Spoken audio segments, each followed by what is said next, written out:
You're watching the History Fella channel. In this video we're looking at the Earl of Balfour.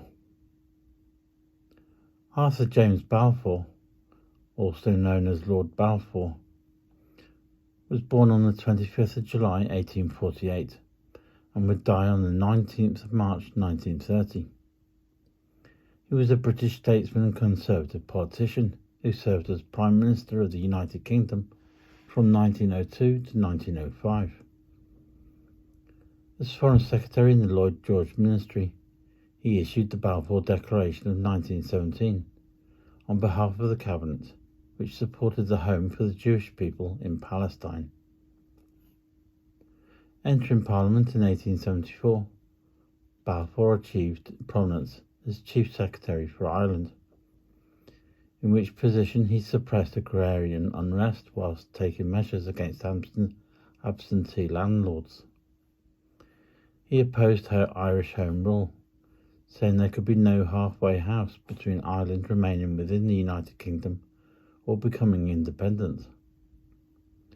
From 1891 he led the Conservative Party in the House of Commons, serving under Lord Salisbury, where government won large majorities in 1895 and 1900. An esteemed debater, he was bored by the mundane tasks of party management. In July 1902, he succeeded his uncle as Prime Minister.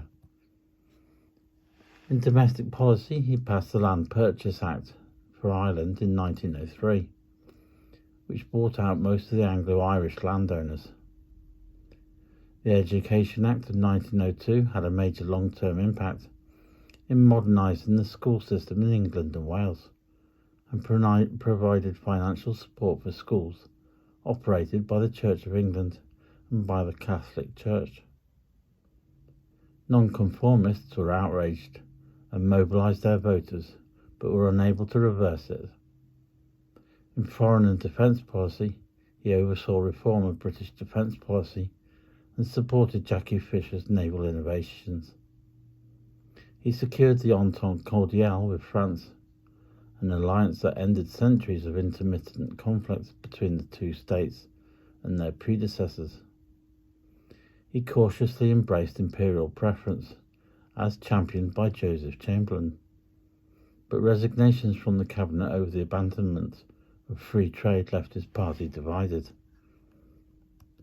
He also suffered from public anger at the later stages of the Boer War and the importation of Chinese labour to South Africa.